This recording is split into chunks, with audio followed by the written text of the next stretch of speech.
សារបញ្ឆោតសម្លេងមេរោគកំពុងតែវាយលុកអ្នកប្រើប្រាស់កម្មវិធី Telegram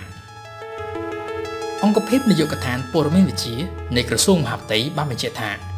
នៅប្រមាណម៉ោងមុននេះក្រុមការងារទទួលបានព័ត៌មានស្ដីអំពីករណីចែករំលែកសារកម្មវិធី Telegram ដោយធ្វើការបន្លំអត្តសញ្ញាណជាថ្នាក់ដឹកនាំនៅក្នុងគោលបំណងចម្លងមេរោគកុំព្យូទ័របន្ទាប់ពីការវិភាគបឋមទៅលើឯកសារមេរោគក្រុមការងារបច្ចេកទេសនៃនាយកដ្ឋានព័ត៌មានវិទ្យាបានរកឃើញឯកសារនៅក្នុងសារដែលបានចែករំលែកនោះមានបង្កប់នៅកូដមេរោគដែលគេហៅថា malicious code ដែលមានគោលបំណងដូចតទៅ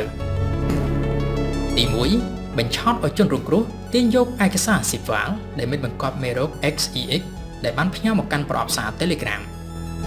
ទី2នៅពេលដែលចុចលើឯកសារ document.docs.xex វានឹងចម្លងព្រមទាំងដំណើរការឯកសារ chrome.dll ទី3ឯកសារ DLL បង្កប់នូវកូដមេរោគបញ្ចូលទៅក្នុង run DLL sample process និងឯកសារមួយចំនួននៅក្នុងកុំព្យូទ័ររងគ្រោះ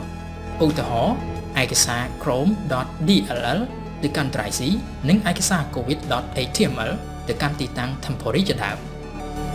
ទី4មេរោគធ្វើការបើកកម្មវិធីផ្ទាំង Internet Explorer និងបង្ហាញពីព័ត៌មានអំពីមេរោគ COVID-19 និងវ៉ាក់សាំងនៅអាមេរិកដែលជាអត្ថបទទាញចេញពីឯកសារ covid.html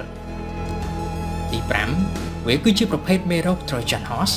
ឬក៏ generic.ml ដែលមានសមត្ថភាពអនុញ្ញាតការបញ្ជាកុំព្យូទ័រពីចម្ងាយឬក៏ remote access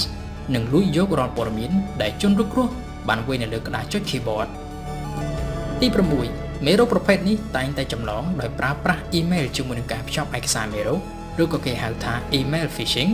ឬការផ្ញើឯកសារមេរោគតាមបណ្ដាកម្មវិធីទំនាក់ទំនងសង្គម Messenger ជាដើមដើម្បីបង្ការខ្លួនពីល្បិចបញ្ឆោតខាងលើ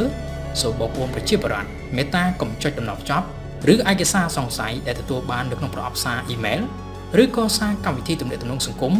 ជាស្ដែងដូចជា Telegram Messenger ជាដើមជៀសវាងការទាញយកឬដំឡើងឯកសារមេរោគម្យ៉ាងទៀតលោកអ្នកគួរដំឡើងឬក៏ធ្វើបច្ចុប្បន្នភាពកម្មវិធីកម្ចាត់មេរោគនិង scan មេរោគម៉ាស៊ីនកុំព្យូទ័ររបស់អ្នកជានិច្ច